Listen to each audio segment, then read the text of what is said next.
and welcome to this week's Weather Studio Live. Nice zoomed in shot of my face there, lovely way to start. It's a quieter week of weather this week actually, after the storm last week, so we didn't have a quiz for the last Weather Studio Live, but I have got another one for Alex today. My name's Anna Criswick, I'm a meteorologist and presenter here at the Met Office. And I'm Alex Burkill. Yes, like you say, it is going to be quieter. We do have a little bit of echo. I hope you can't hear that, but the sound's a little off at the moment, but not to worry. Yes, we didn't have a quiz last week because of the major storm, Storm Eowyn, I'm sure you remember. But yes, you do have one this week. Yes. Great. You actually missed out on the one that I created for you 2 weeks ago. I did, yeah, last minute. I'm sorry, I had to have Aidan for the quiz instead of me. I do apologise. and he did fine. He did fine. So it's all okay. Yeah, a bit gutted. I do like doing the quiz, but I also like writing them and not having the pressure of having to answer the questions. But it's a good quiz this week, maybe even a little bit of show and tell for one of the questions. So I hope you're looking forward to that. But yeah, how's your week been, Alex? My week, like you say, quieter than last week. Last week was obviously pretty intense with the hard work that we were having to put on with Storm Eowyn. And then obviously we did have a couple of storms coming through with Storm Erminia and then Storm Ivo, which was nearby. But these weren't storms for the UK as such. They were named by other people. Yes, speaking of storms, we actually had some questions from last week's actually, no, it was on your deep dive, actually. We had some questions about storms. So John Matthews, for example, asked why we name storms. And Terry Cox as well also asked, why did the storm names jump from E to H? What happened to F and G? Very good question. So quickly, let's go with the first one. So why do we name storms? Well, it's all about raising an awareness. And I think we absolutely did that with Storm Eowyn. We were able to... I'm really sorry. We're having some technical difficulties, but it should be all sorted now. I wish we'd zoom down, because when we were talking just then, our studio operator Simon crawled along the floor to try and fix the sound, which he has managed to do. We have no longer got an echo. So well done, Simon. Thank you for coming in. But now he's gone, so that we'll stop laughing. But yeah, we name our storms to raise awareness. So with Storm Eowyn, we were able to name it on the Tuesday, so like 3 days before, which is slightly longer lead time than we're normally able to do, because confidence was so high on the fact that we were going to have stormy weather. And it was a major storm, you know, Republic of Ireland having gusts of 114 miles per hour, their strongest on record. And in the UK, we had like our lowest pressure recorded since we started naming storms 10 years ago. And if you watch my deep dive, I did go through some of the statistics proving that naming our storms does help raise awareness. And we actually really noticed it on the day itself. In fact, across Scotland, Northern Ireland, when we looked at the traffic cameras, it was really clear that people had listened to our advice. I know the alert went out, we had the red warning, but there were much fewer people on the roads than normal. And that's what we wanted, because we can't get rid of the risk entirely. We can't make sure that there's no damage or anything like that. We can just make people aware. And so people listened to our advice, and a lot of people change their plans accordingly. And that's exactly what we want. So that's why we name our storms, to raise awareness. Not every storm that we name will be on the same scale as Storm Eowyn. This was a major feature, but nonetheless, we will name them when it warrants it. Now, the second question that you mentioned was why we skipped from E all the way to H and I, because as I mentioned, after Eowyn, we then had Erminia coming through, which I believe that's how we pronounce it, starts with an H, and then Ivo quite soon after. I think that came through, well, close to the UK on Wednesday. Now, the reason that they were named slightly differently, actually, I'm going to go to the screen just to show you this, because I prepared something in advance. And that's because there are actually different storm naming groups across Europe. So we're in this Western group, along with our colleagues at Met Éireann, the Republic of Ireland, and KNMI at the Netherlands. And so we come up with our naming list, and so that's where Eowyn came from, because from our storm names, we've already got to E, so it's our fifth named storm. But as you can see by the colours, there are a number of other naming groups around Europe. So there's North, which has Norway, Sweden, Denmark, Central Group, which has Austria, Switzerland, Poland, Czech Republic, Slovakia, Hungary, and Germany, but I thought Germany was out on its own. And then we have this other group, I don't know what this one's called, but Greece, Cyprus, Israel. We have one towards the Central Med.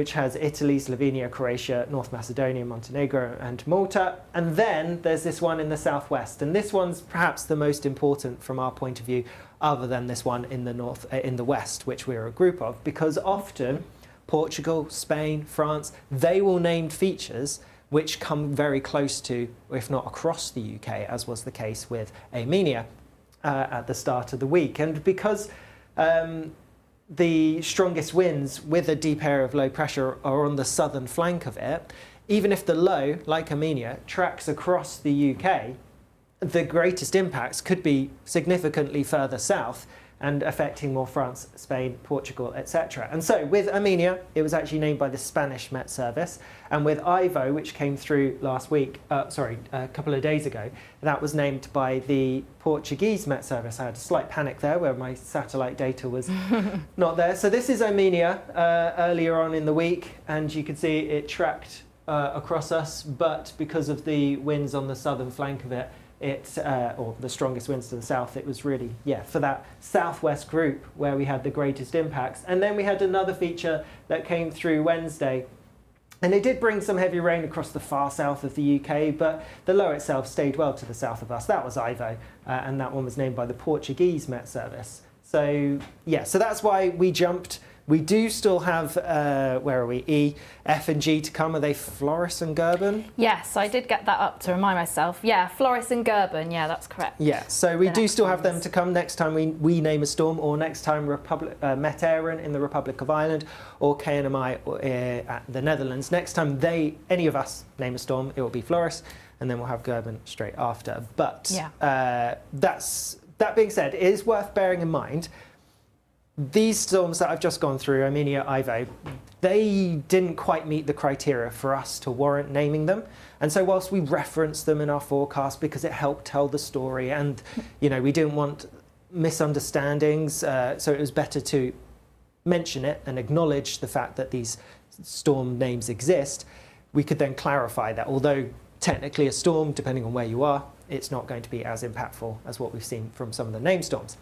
If we did deem them to be a named storm, to be worthy of naming, we would keep the name that one of the other naming groups had already given it. So if the French, the Portuguese, the Spanish, whoever, had already named the system, and then we decide, actually, we need to escalate our warnings, go amber, go red, etc., and we should be calling this a storm ourselves, then we wouldn't go to the next one in our alphabet and down our list. We would keep the name that happened. So if Armenia, Ivo had been more impactful for the UK and it had already been named, then you'd have heard that talked about more freely, more readily in the press, and that's the name we would have stuck with. Yeah, that's exactly right. And I don't think we're expecting any storms this week, are we, Alex? Do you want to go through the weather? Yeah, let's go through the weather. Why not? So no, we're not really expecting any, but that's not to say it's going to be totally dry and fine. I'm going to put the rain on, actually, because I find that a little bit easier. And actually, someone suggested I stand over that side when I do this bit, but the camera's set up so it's easier if I stand this side. So apologies, I'm just going to move the UK over here so that you can still see it whilst I'm going through the timeline. So as we go through into this weekend, and I think the big talking point, I've gone to the middle of the night, so if I touch there. Why is that not working? Anyway, the big talking point is the fact that we have high pressure to the southeast of us, and then systems trying to come in from the northwest. And so really through this weekend and into the beginning of next week, we're going to have quite a marked northwest-southeast split. Some wetter, some windier weather towards the northwest. Towards the southeast, we have higher pressure, so it's going to be dry. Dry doesn't necessarily mean sunny. It could be quite cloudy, quite murky. In fact, if we look at the forecast for tonight, let's get rid of that. And if I just go through to tonight sometime, and actually across the eastern parts of England, although we're relatively near that high pressure, it's pretty murky. There's going to be some low clouds, some drizzly rain, some fog even in places as well. So a grey picture to start Saturday morning. And then we also have cloud coming in with the more unsettled weather towards the northwest of the UK, some stronger winds, some heavy rain. But then in between, we have this slice of clearer skies, and it's here where we could see some relatively low temperatures, nothing unusual for the time of year, a few degrees below freezing in rural spots. But if we dart ahead a few hours, and as we go through Saturday itself, and we stick with Some pretty cloudy skies across many parts of central eastern parts, even towards the southwest, clouding over as we go through the day.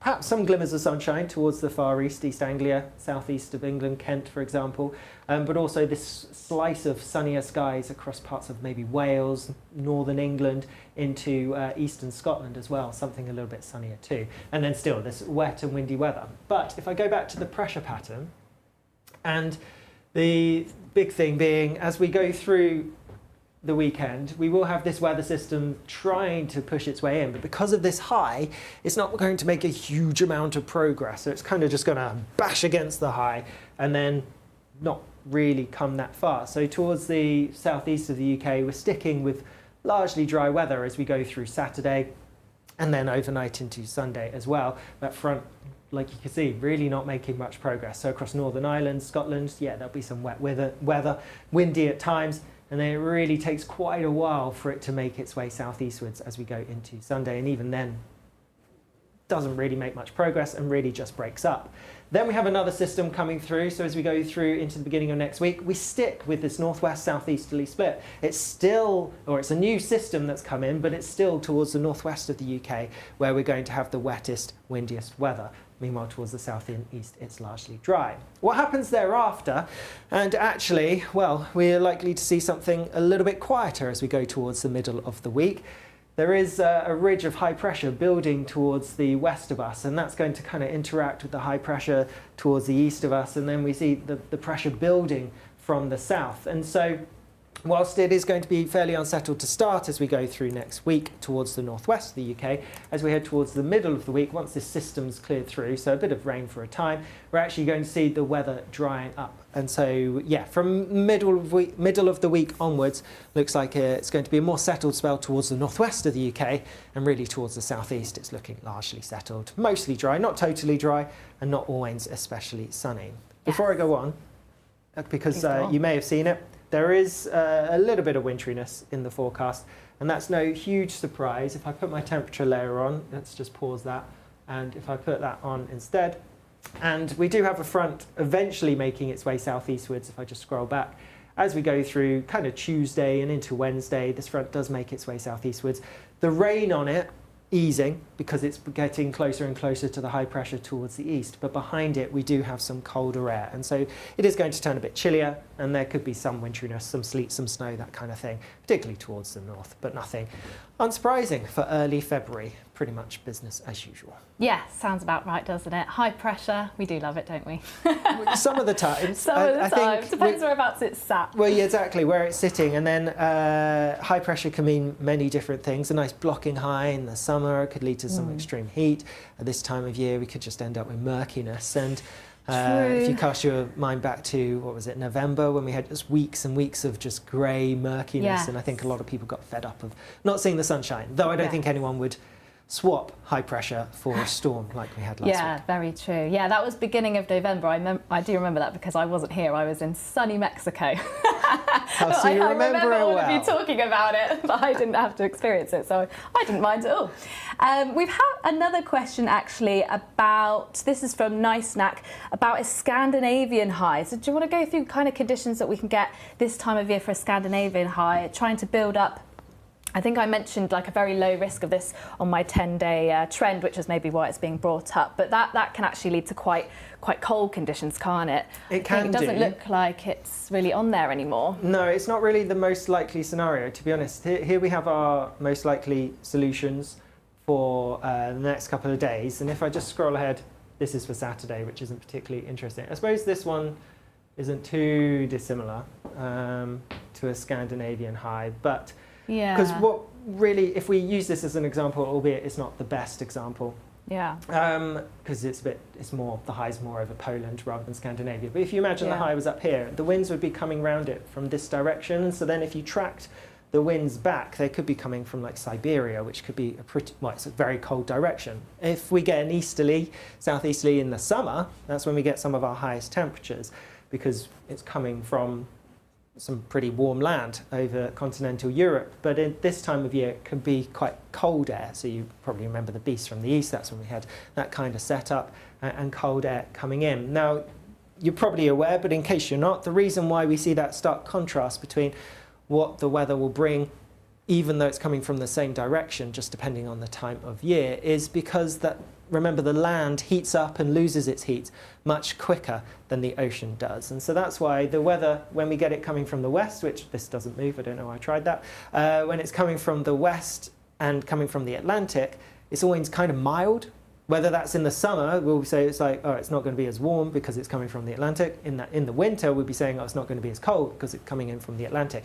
Because the ocean takes a lot longer to lose or to gain heat than the land does. So at this time of year, if we get our winds coming from the east or even the southeast, because if you track it back, usually it's coming from like Siberia, then it could be pretty cold. But that isn't the most likely regime as we go through next week. Really, high pressure somewhere towards the southeast of us looks most likely. And that goes in line with the 3-month outlook. If you caught my deep dive on Tuesday, I spoke to Deputy Chief Chris Bulmer about what we can expect through the next couple of months. And really there's a particularly strong signal for wetter, windier, but also milder weather than average. And that's because we're pretty much, well, more likely than not to keep with this zonal mobile pattern of weather coming in from the west, with low pressure somewhere towards the north, high pressure somewhere towards the south, and so wet and windy weather coming through. And that's, I mean, it's not going to be totally wet, it's not going to be totally windy to begin with. There is some colder weather, like I signalled, just coming through. So we are going to have a colder, quieter period as we go through the middle of next week. But I think beyond, really, the general trend is for this pattern with westerly wet weather coming through.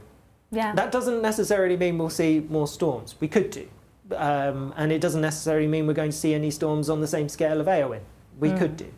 But it just looks more likely that we're going to have a wetter, windier, and milder than average period, and that's going through the rest of winter and the first couple of months of meteorological spring.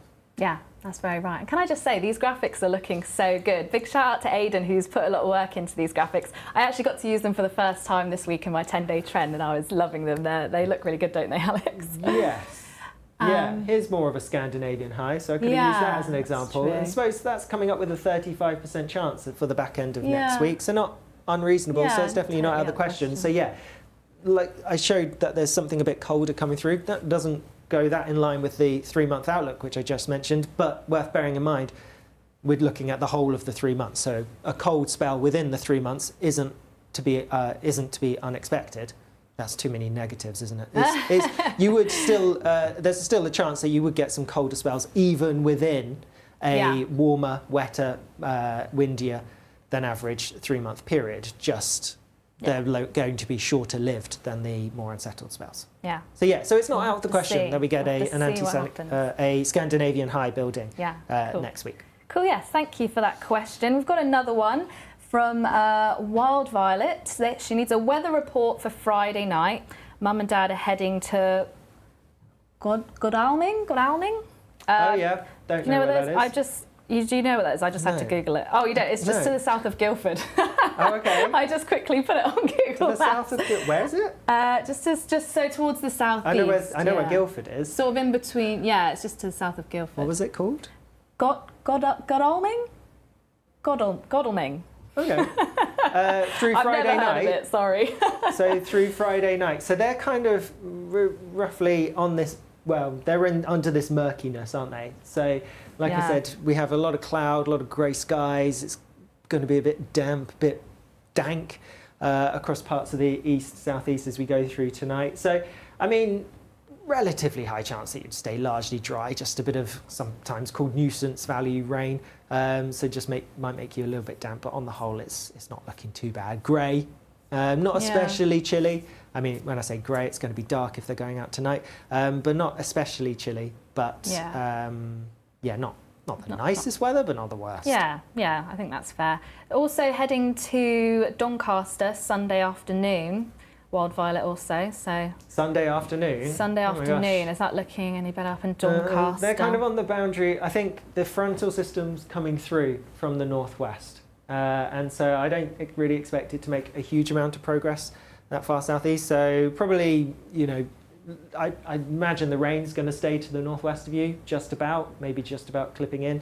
But because this is 2 days away, so we can't take the position too literally. But because of the high stopping the front coming through, you wouldn't expect it to make much progress. So probably greater chance of being dry than wet. Couldn't rule it out, but increasingly cloudy. Nice. Alex Deacon is obviously watching. He's just said, I got it right on the last one. It's Godalming. Godalming. There we go. Thanks, Alex. A regular viewer, I'm guessing. Yeah, obviously, he never misses it. So obviously, as a result of Storm Awen, we had that really strong jet, didn't we, as a result of the big temperature contrast. We had that cold plume over the US. Oh gosh, another good username. I think it's Linsing Bing Bong. I'm not sure if I pronounced that correctly, I'm so sorry.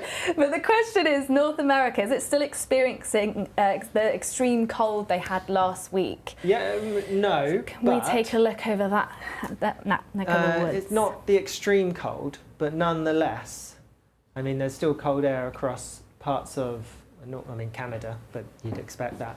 But I believe as we go through, I thought there was meant to be some cold weather affecting Florida at the moment, but it doesn't really show up at the moment. But I think there is an ice storm across parts of this part of America coming through. So unusually cold weather, though it doesn't really show up that well on the TTW. But so it should, there is some cold weather around, but no, it's nowhere near on the same level. No, it's not on the extreme as it was before, which is kind of good news from our point of view. Yeah, they've got a little bit of, in the west, they've got a bit of heavy rain and also some mountain snow, but further towards the east, heavy rain and also some severe thunderstorms, but those should be easing away now over the next couple of days. So yeah, definitely quite different to what we experienced earlier in the week. Let's see if we have any other questions. So 777, how about Axminster? Have we got a weather forecast for Axminster for the weekend? For the weekend. Do you know whereabouts that is? I'm really testing your geography today. That's our neck of the woods, isn't it? I'm not sure. Says the girl with a geography degree. Axminster's in Devon. It's not that far away. Oh yeah, you're right. No, I do know where that is. So yeah, that's an easier one. Yeah, there we go. So as we go through today, so decent enough end to the evening. I'm just going to run it through easier than me standing in the way. But yeah, decent enough end to the day. There is this murkiness towards the east that could spread in, so it may turn a bit cloudy, maybe a bit dank as we go through the night, but not too bad. And then through tomorrow, it's on the boundary, I guess, between something a bit brighter, this sunnier slice of the UK, but I think on the whole it's actually going to turn increasingly cloudy as we go through into the afternoon and the evening. The winds may strengthen a little bit ahead of this front that's trying to push its way in, but I'm not expecting that to make much progress. And if we take this literally, which, like I already said, is dangerous for Sunday, you would expect the rain to stay just to the west of Axminster and the majority of Devon. But, well, actually not even the majority of Devon, has it across a fair bit of North Devon, for example. But, yeah, and then into next week, the worst of the weather, or the heaviest rain, strongest winds, will be across parts of Northern Ireland and Scotland. So down here, you're kind of on that boundary between something a bit cloudier, maybe a few spots of rain coming through, but not as dry as it will be towards the southeast. Nice. We've had a very exciting comment actually from one of our biggest fans. Oh yeah. Want to hear it? Go it's for actually it. My dad. He wants to know, when we get to H, will it be Storm Honor? Sorry to disappoint you, Dad. It's actually Hugo. It's going to be Hugo, not Honor. But you can vote for your storm names, can't you? When will that be? Later this year? I don't think it's a voting process. You can just suggest your names. Oh, okay. And all then, through the year, can you do that? Yeah, you can just ping someone an email. Just send it to inquiries at there you go, Met Office. Dad. Why not? But it's a difficult system coming up with the names, because there are a lot of names that get suggested. Some we've already used in the past. Some, any names that cause major damage and significant impacts, we'll never use again. Yeah, they're just the out ones of respect. that you can remember as well.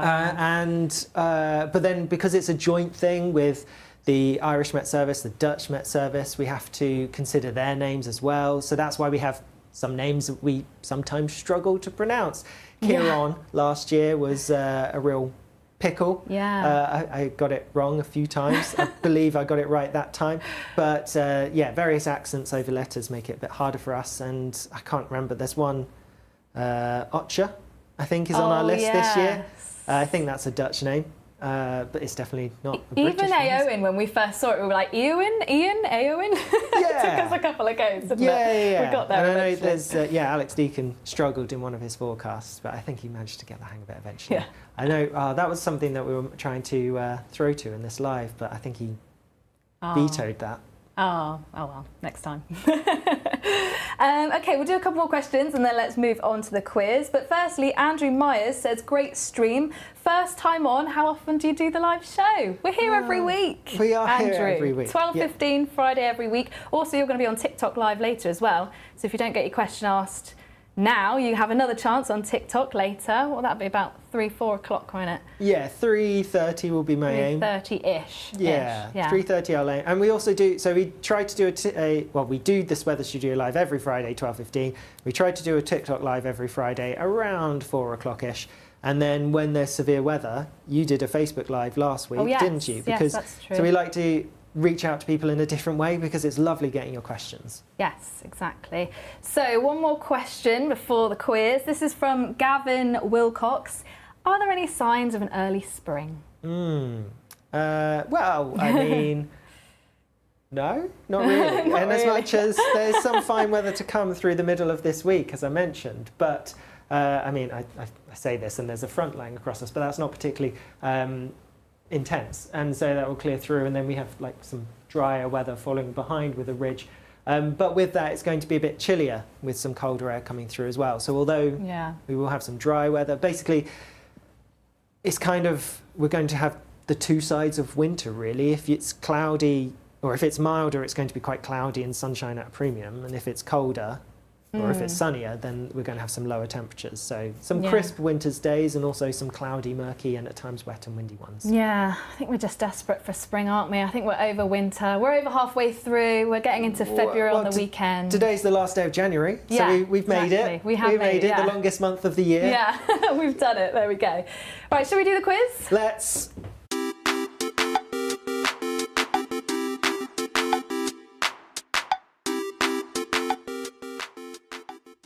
Now, in the past, Donna, I've been accused of not enjoying your quizzes, so I do apologise. Who said that? Well, a fair few of the comments have said I haven't looked particularly happy.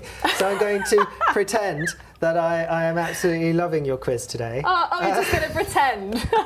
No, you are going to love this quiz. I've done something a bit different for this one. I'm excited. You are going to enjoy I'm very it. excited. Yeah, so Alex is going to be sending me his answers to my questions through Teams on our laptop. Make sure you put your answers in the comments. We're also going to have some polls running. Thank you to Emma for running those. But you shouldn't look at those because that's cheating. You're stuck. Do I not get ask the audience? Is that not allowed? Yeah, maybe for one of them. You can phone a friend. So phone up Alex Deacon and see if he'll help you answer them. I think we should do that one week. We should do that. Though, We should are do that. those copyrighted? Do we have to come up with a different name? Oh yeah, maybe. Yeah. Maybe. Ask the poll and phone a colleague. Yeah, exactly. Or we should live stream over to Claire and see if she can help. That would be cool, wouldn't it? Maybe in the future. Off, so oh yeah, she's not here. Oh, maybe she won't be very happy then. Sorry to disturb you, Claire. Right, should we crack on then? So obviously end of January, going into February, that's sort of the theme of my quiz. Okay, great. Because I couldn't think of anything else. So, first question. Are you ready? Yeah. Number 1. What is the highest daily maximum temperature that we have recorded this year? Okay. Okay, so I've got 3 options for you. A, 15.7, B, 15.6, or C, 15.4. So I knew it was 15. I just realised as I read those out, they're all very close. They're very close. I'm pretty sure we got. I'm going to go with. I'm pretty sure. What do you think at home? 15.7. So far this winter or this January? This year. So January. January. So 15.7, 15.6 or 15.4. Okay, I mean they're Higher super or lower? close. They are really close. So you basically got it right. No matter which one you pick. I'm going to hold my head. Yeah, I knew it was 15. Yeah, but sorry. I didn't. This may have been written quickly this morning, so the answers were a little bit rushed. Pretending to enjoy this. Okay, so let's have a look at the polls so far. So 15.7 at the moment, it's got 45% of the votes. I can't see the other ones for some reason, but I know 15.7 has got 45% of the votes. So probably winning. Yeah, okay. So have you sent your answer to me? I have. Okay, question number 2. Another temperature question. Oh wait, I didn't write 1, so I'll write 2 this time. Okay. So what is the lowest minimum temperature ever recorded for January? I know since this. records began. Oh, see, you love my quizzes. They're super And easy. once we've done, we can go into the interesting bit. Okay, so the lowest temperature ever recorded. Alex apparently already knows it, but I'll give you my options. So A, is it minus 27.2, B, minus 26.1, or C, minus 28.2? So it's definitely a minus temperature. So what do you guys think at home? Here we go. Oh, and now I can see them all. So we've got 44% of you, 15.7, 39%, 15.6, so a little bit of a close call. Oh, Cuthbert said it's a trick question. Maybe it is. Because they're all wrong. Oh, Sai Cry, Dad's voted 15.7. There we go. He's really getting involved this week. Can I clarify? In my answer for question 2, I've put hyphen after the 2 and then minus, because it was minus 27.2. But Was it? I don't mean minus positive, okay? But I'm not going to edit it, so it doesn't look suspicious. Because in the past you've... you're following. Okay. Totally understood what you just said. Okay, next question. Just 2 possible answers to this one, kind of. 50-50. Is the highest temperature ever recorded in February higher or lower than 22 Celsius? So is the highest temperature ever recorded in February? So you need to know what that is and know if it's higher or lower than 22 Celsius. I'm curious as to what you've said on this one. Or you've said higher. Oh, 50. Oh no, it's gone up now. It said 50% for higher for a second, so a good 50-50 split. Oh, it's gone down. Yeah, it's 50% at the moment for higher. Higher or lower, good split. It's a bit of a tricky one, that one. Higher or lower? Have we had any particularly warm Februaries that you remember? No? No. Okay, that was a slightly easier one with only 2 options. Now, question 4. This one's really going to throw you off. Are you ready? Out of all 13 Weather Studio Lives, which presenter has been in the most? You could tell I was struggling for questions. Is it A, me? Yeah. B, you? No. C, Aidan? Yeah. Or D, Alex Deakin, other Alex? So I'm going with not me because I was on parental leave for months. Yeah. So didn't do one for ages. No. You keep avoiding my quizzes. You've avoided them once, that will do. So I'm going to say not you. Whoa. So it's between Alex and Aidan. The fact that Aidan covered for you, but he was on holiday for a while. What do you guys think? But then he was at on home? holiday whilst we were covering over Christmas. So... Whose face have you seen the most? Have we got any big fans who have seen them every week? Who do you think you've seen the most? I'm going There's with people Look probably G. going back and checking all the thumbnails. Who The do we thumbnails think? can be misleading. Because we had That's the true, actually. Yeah. So another trick question. Another trick question. Yeah, sometimes I turn into Aidan randomly. Yeah. Okay, you've got your answer in. Yeah. You've gone for Aidan. Okay. Right, what do you guys think at home? Gordieb thinks Aidan. Bruce thinks Alex Deakin. Jonathan I guess is Aidan. Okay, so quite a mix of answers there. Not many people have voted for you. Or me, actually. Yeah, it's a mix between Alex and Aidan. Okay, final question. Great. Are you ready? Yes. This is the show and tell round. Oh, exciting. Are you excited? So, Alex, somewhere on the shelves behind you is an instrument that's been used to help forecast the weather for around 250 years. But which object is it? Picture of the shelves to help you guys at home. So it's either the precision aneroid barometer, or the storm glass, or C, the photoacoustic cell. I'm trying to remember. I was told which of these were. I'm trying to remember which one they were. So the storm glass is down here. Storm glass is here. I think I'm allowed to pick it up. This is yours, isn't it? Yeah, it is. Try not to move it too much. Oh, sorry. The first time I put that on the shelf, Alex Deacon went up to it and shook it, thinking it was a snow globe, and I was like, no! So the precision aneroid barometer, I think that's the one in the middle. This one? Yes, that's right. And then the photoacoustic... For how long? 200 years? Yeah, around 250 years. Well, this doesn't look like it's 200... Might be. And the photoacoustic cell, that's the one on the far left, that's silver instrument. So bring me which one you think is the oldest, essentially. And what do you guys think at home? Or a few people guessing the storm glass. Yeah, Old and Grumpy guessed the Met website. Bruce thinks the aneroid barometer. Oh, does he? Bruce is quite reliable. Bruce, are you correct? 200 years. Can't be the barometer, must be the storm glass, Dean thinks. Andrew thinks the storm we had glass. barometers, but they don't look like this. Was it the precision aneroid barometer? I'll go with the storm glass, but okay. I'm not confident about that. But there you go, have your storm glass I'll put it here back. and everyone can see. It's very nice. It's lovely. Did you enjoy that? I really wanted to get the shelves involved. We've been Let's saying get the shelves involved, next time. I will... Cool. Yeah. Okay. Right, okay, so 53% of people guessed the barometer. For some reason I still can't see the other... Oh, here we go. Oh no, that's the other question. I still can't see... Oh, here we go. Yeah, 52% guessed the aneroid barometer, 37% guessed the storm glass, and 10% the photoacoustic cell. Sugar barometer then. What do you reckon? Yeah, the barometer seems You've locked your answer in? I'll go with the storm glass. Okay. Have those doors always been there? The doors have always been there, yeah. Oh, weird. Yeah. Anyway, sorry. I know, we don't really look at the shelves that much, do they? No. They just appear behind us.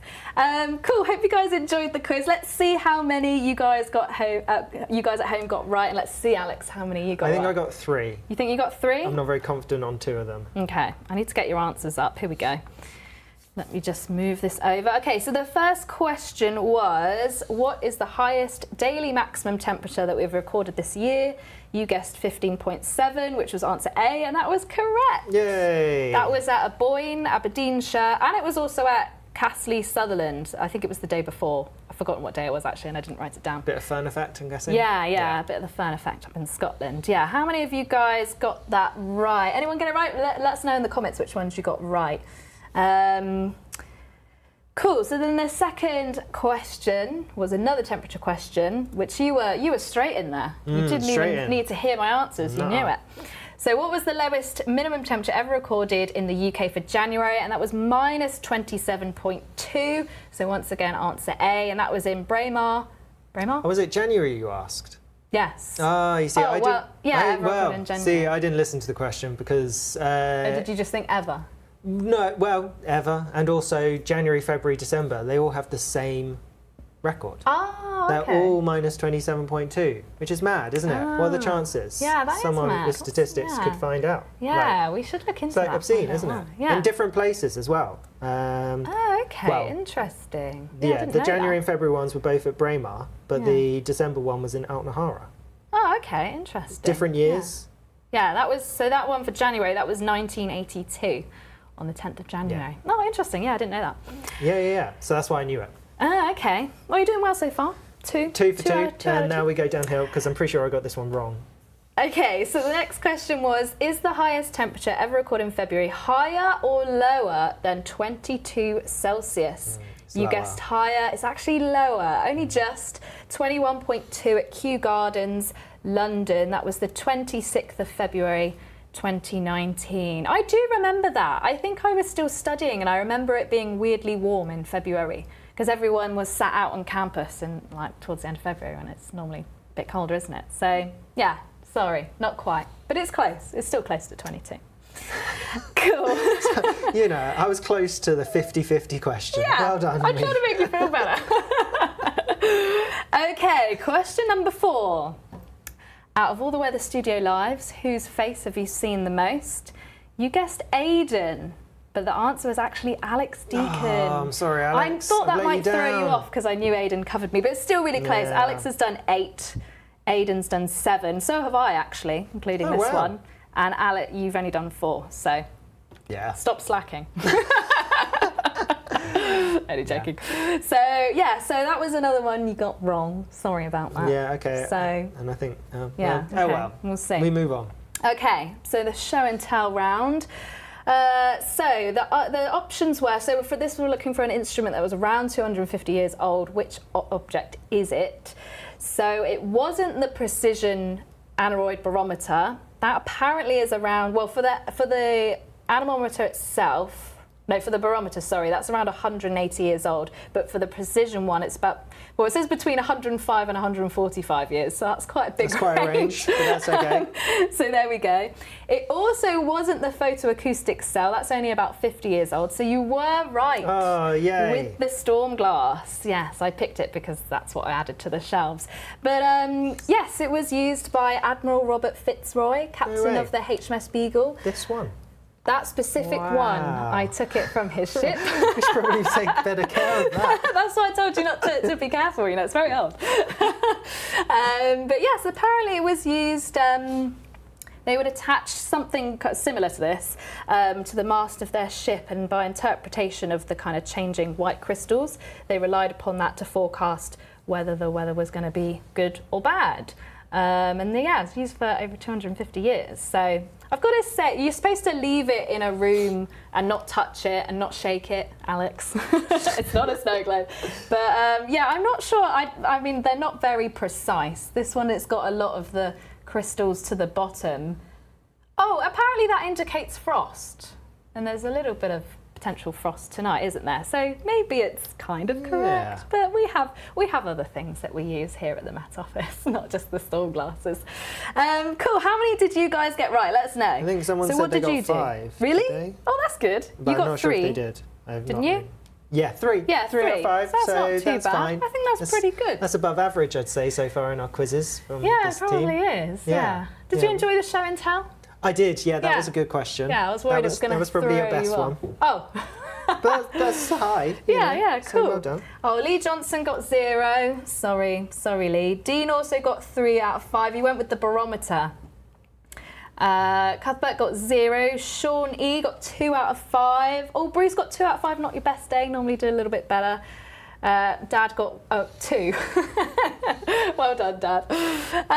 So cool. Yeah, well done. I think that's pretty good. I don't think I would have actually known a couple of those, even though I had to look some of them up. So cool. Well done. Thank you very much, Anna. You're welcome. You're welcome. So, oh gosh, look at the time. It's almost 1 Yeah, o'clock. I know. Time flies when you're having a great quiz, obviously. Do you have many plans this weekend? This weekend? Oh, I'm going home this weekend, actually. It's my... Oh, actually, I can't say what it is because it's something. A surprise. Don't know who my family are watching. But yes, I do have plans. Your dad's watching. I do have it. That's okay. The surprise isn't mine. Almost completely dropped myself in it there. Yeah, so I'll tell you what, I'm on the live next week. I'll tell you what it is next week. Oh, Stay tuned. Yeah. Actually, I think I'm doing all the lives in February. Oh, okay. So it will be me soon for the answer of that question. You want to get your name up. Yeah, I'm not sure. I think it's me and Aidan from the top of my head. Okay. Or it's you. No. It's not you, so it's Aidan then. Must be Aidan. Obviously, this Sunday is Groundhog Day. Oh, yes. And you were asking what that means. I didn't know what that was. So Groundhog Day, it's a superstition, really. But it comes from, well, if you date it back, it comes from parts of German-speaking Europe. But in America, Canada, they use it as on the 2nd of February, if a groundhog emerges from its den, sees its shadow and then goes back, retreats back in, then we're going to have 6 more weeks of winter. If it doesn't see its shadow, then it means an early spring.